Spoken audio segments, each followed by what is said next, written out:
Hey, so I'm getting a lot of texts and DMs of, hey, Jonathan, what do you think about the election? What's going on with Harris? Is she going to win? I got tired of doing all the little typing, so I decided to put together this reel. This isn't pro Harris or pro Trump. This is just me trying to be as gritty, realistic as possible as an ex political operative. That's the hat that I have on right now. So kind of here's how I see what's going on. She's leading in the polls, both nationally in a lot of the swing states. I think that this is a honeymoon effect that's going on. This happens whenever you have a big new candidate kind of hit the stage, and voters have dalliances with candidates that are new. It's actually rooted in brain science and in dopamine. You see a new candidate, they appear good, and then you start projecting your hopes, your dreams, your aspirations. You start envisioning a future with this candidate. It's kind of like falling in love. The thing is that over time, you see the reality of the person, the warts kind of shine through, and your enthusiasm diminishes. This is inevitably going to happen with Kamala. It always does. It happens historically in presidential campaigns. I remember in 2004, there was a Democratic candidate named Wesley Clark. He was an Army general. I think that there was a war going on in Iraq. Like, people loved the idea that a Democratic, general was running for president, and then the reality of him kind of set in. He gave some speeches, was in some debates, kind of underwhelmed, and he didn't do well. Rick Perry, the Republican governor of Texas, came onto the scene in August of 2011 in the Republican primary.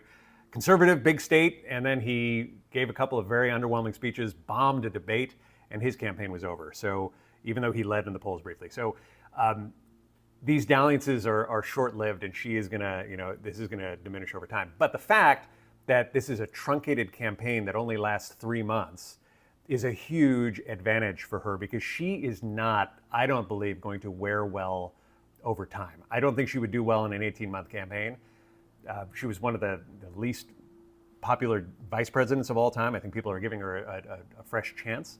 But she ran for president in 2020 in the Democratic primary, didn't do particularly well. She, I think the first couple of debates she did okay, but I don't think her campaign even lasted to the Iowa caucuses. I think she dropped out. So I think that the longer this goes on, the worse it is for Harris. So the fact that it's a truncated campaign is a huge benefit to her publicly. There's less opportunities for her to make gaffes.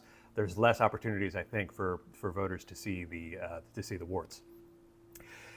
Another big trend that you're seeing on the campaign is a lot of the Obama 2012 campaign operatives are moving over. One thing you're seeing is that they're making comparisons of Harris to Obama, saying that she is the next Obama. I don't really buy that. Obama was a generational force in his party. He ran against Hillary Clinton, who was a juggernaut in 2008, and beat her in the Democratic primary. Kamala didn't even last until the Iowa caucuses when she tried that campaign in 2020. So I don't really make that connection. But what I will say is that I do believe that it means that they are going to replicate the 2012 Obama re-election playbook.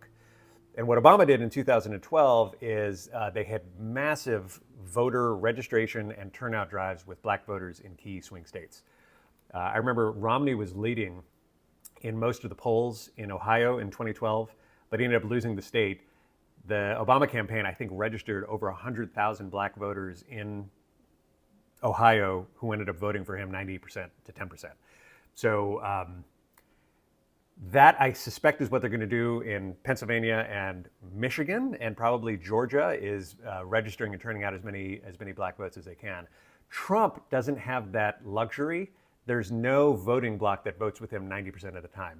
Rural whites, maybe 65, 70% will vote for him.